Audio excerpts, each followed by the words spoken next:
This channel does not promote any violent, harmful, or illegal activities. All content provided by this channel is meant for an educational purpose only. একটা মৃত্যু, সেই একটা মৃত্যু অনেকগুলো প্রশ্ন সামনে নিয়ে আসছে। সল্টলেকে আত্মীয়ের বাড়িতে যাওয়ার পথে নেতাজি নগরের এক বাসিন্দা, তার রহস্য মৃত্যু। কেন আমরা রহস্য মৃত্যু বলছি? তার কারণ তার মৃত্যুর পর তার আঘাতের চিহ্ন এবং তার পরিবারের লোকজনের দাবি, এই রহস্য মৃত্যুতে অনেকগুলো প্রশ্ন সামনে আসছে। পুলিশের দাবি, রিকশায় ধাক্কায় প্রচুর রক্তক্ষরণের জেরে তার নাকি মৃত্যু হয়। যদিও তার পরিবারের লোকজন দাবি করছেন যে তাকে নৃশংসভাবে পিটিয়ে খুন করা হয়েছে। রিকশা চালক এবং ইউনিয়নের দিকে তারা অভিযোগের আঙুল তুলছেন। মৃত ব্যক্তি ৬৭ বছর বয়সী শুভাশিস চৌধুরী। তিনি বেসরকারি সংস্থার অবসরপ্রাপ্ত কর্মী। পরিবারের লোকজন সন্দেহ করছে এটিএম থেকে টাকা তোলার পর ছিনতাইয়ের চেষ্টা করা হয়, তার জেরে বৃদ্ধকে পিটিয়ে খুন করা হয়। পরিবারের এও দাবি, মাথা থেকে পা পর্যন্ত বৃদ্ধের দেহে একাধিক আঘাতের চিহ্ন রয়েছে।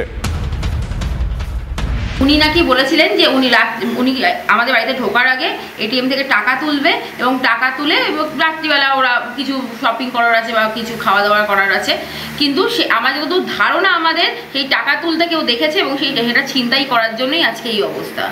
তারপর আমরা যখন সিসিটিভি ফুটেজ চাইছি তখন থানার লোক বলছে সেই সিসিটিভি ফুটেজ ঝাপসা হয়ে গেছে। আপনারা দেখেছেন সিসিটিভি ফুটেজ? না, বলছি ঝাপসা হয়ে গেছে।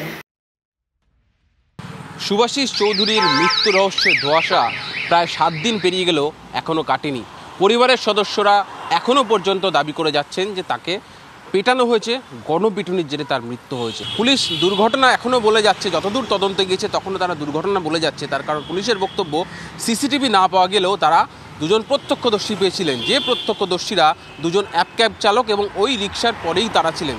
তারা পুলিশের কাছে দাবি করেছেন যে তারা দেখেছেন যে রিকশাটি পাল্টি খেয়ে ওই প্রবীণ ব্যক্তির গায়ের উপর পড়েছে এবং তার জেরেই এই ঘটনাটি ঘটেছে। এখনও পর্যন্ত পরিবারের সদস্যরা যে অভিযোগ দায়ের করেছেন তার ভিত্তিতেই পুলিশের দাবি যে পরিবারের সদস্যদের অভিযোগের ভিত্তিতেই তারা নির্দিষ্ট ধারায় মামলা করেছেন, মামলা করে গ্রেফতার করেছেন অভিযুক্ত ওই রিকশা চালককে এবং আদালতে পেশ করা হয়েছিল। যদিও পরবর্তীতে জামিন হয়ে গিয়েছে, তার কারণ মামলাটি জামিনযোগ্য ধারায় করা হয়েছিল।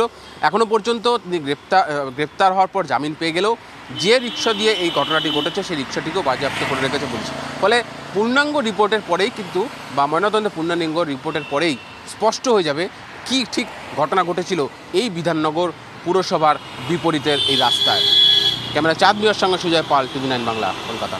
এই ধরনের ঘটনার ক্ষেত্রে আমরা জানি সিসিটিভি ফুটেজ অত্যন্ত গুরুত্বপূর্ণ। সেই সিসিটিভি ফুটেজ দেখে জানতে পারা যায় যে এক্স্যাক্টলি কি ঘটেছিল।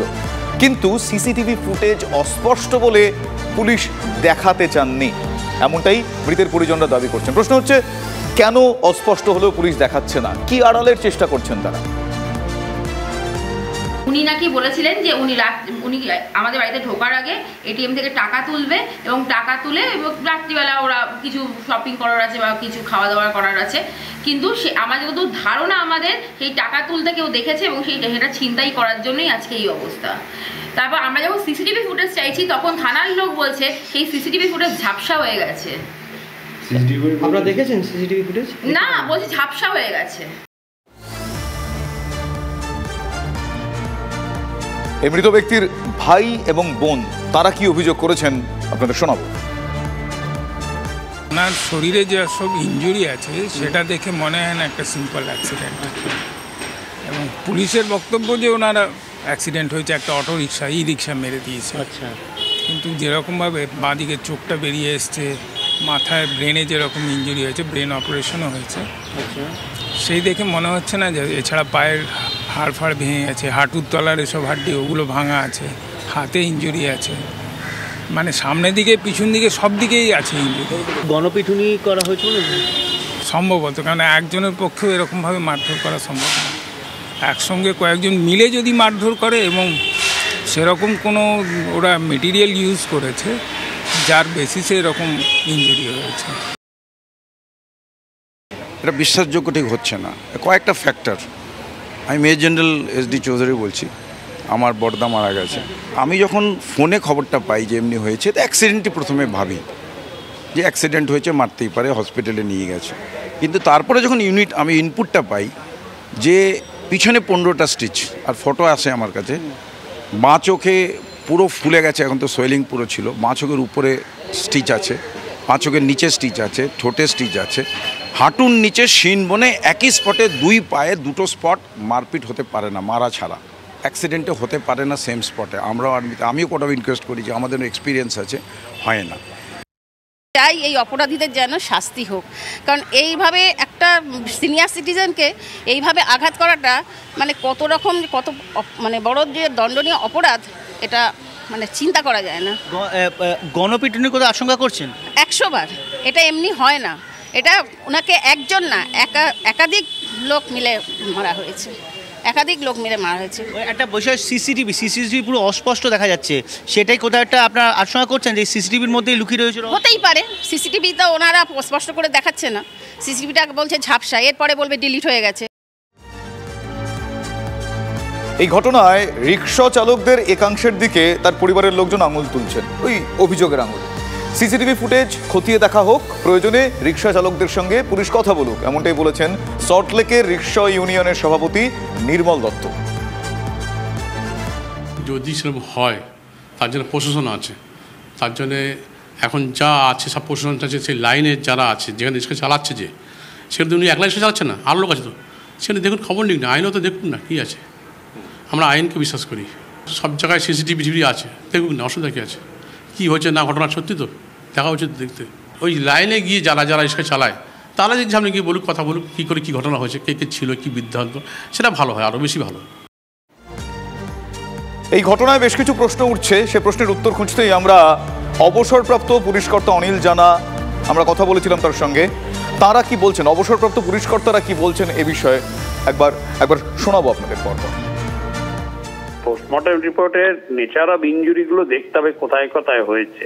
যদি রিক্সায় ধাক্কা লেগে পড়ে থাকে তাহলে হাত সামনে কনুইতে, হাঁটুতে, মুখে সরে যাওয়ার চান্স আছে, অ্যাব্রেশন যেটাকে বলে। ওই পোস্টমর্টম রিপোর্টে যদি বোঝা যায় যে মাথায় ভারী কিছু দিয়ে বা সাত কিছু দিয়ে আঘাত করার ফলে মাথা ফেটেছে, তাহলে তোমার আইটিএম থেকে টাকা তোলার গল্পটা মিলতে পারে। কোন সময় ইনজুরি হয়েছে, কোন সময় টাকা তুলেছেন, এগুলো তদন্তে বেরিয়ে আসবে। আর কেন সিসিটিভি যদি আবছা আসে তাহলে ও সিসিটিভি দেখে লাভ কি? পোস্টমর্টম রিপোর্টটা নিয়ে ভালো করে নেচার অফ ইনজুরি গুলো যে দেখেছে ফিজিক্যালি যে অফিসার, সেই বলতে পারবে কি থেকে হতে পারে। যে রিক্সা করে যাচ্ছিল সেই রিক্সা পুলার হচ্ছে আই উইটনেস বা বলুন he is well acquainted with the facts and circumstances. সেই রিক্সা পুলারকে থরো ইন্টারোগেশন করতে হবে, থরো এক্সামিনেশন করতে হবে, প্রলং ইন্টারোগেশন, নাম্বার 1। নাম্বার 2 হচ্ছে যদি এটা লিঞ্চিং কেস হয়, গণপিটুনি হয়, তাহলে এই কেসের ডিটেকশন করতে গেলে আশেপাশে যারা আছে, দোকান বলুন বা দোকান কোনো ঝুপড়ি বলুন বা কোনো বাড়ি বলুন, সেখান থেকে কিন্তু অ্যাট র্যান্ডাম লোককে ধরতে হবে, ধরলে অরিজিনাল ঘটনাটা বেরিয়ে আসবে। আর 3 নম্বর হচ্ছে এটা যে পড়ে গিয়ে মৃত্যু না এটা কোনো গণপিটুনিতে মৃত্যু, সেটা কিন্তু পোস্টমর্টম রিপোর্ট তার ইনজুরি বলবে। ইনজুরিটা হচ্ছে দু রকম ইনজুরি আছে, এক হচ্ছে অ্যান্টিমোর্টেম ইনজুরি আর 2 নম্বর হচ্ছে পোস্টমর্টম ইনজুরি। মানে এই পোস্টমর্টম রিপোর্টেই ধরা পড়বে, ডাক্তারি রিপোর্টে। খুব স্বাভাবিকভাবেই আবারও বলছি, এই ঘটনা অনেকগুলো প্রশ্নকে সামনে নিয়ে আসছে, যে প্রশ্নের উত্তর আমরা খুঁজছি। মন্ত্রী চন্দ্রিমা ভট্টাচার্য তিনি কি বলছেন শোনা দরকার, শোনাই আপনাদের। না, যে কাউকে এই ধরনের ঘটনা ঘটলে আমরা কখনো তাকে সমর্থন করি না, এবং কোথাও কোনো রকমের বেআইনি কিছু ঘটলে নিশ্চয়ই তার পদক্ষেপ নেওয়া হবে এবং সত্বর তার পদক্ষেপ আমাদের প্রশাসন নেয়।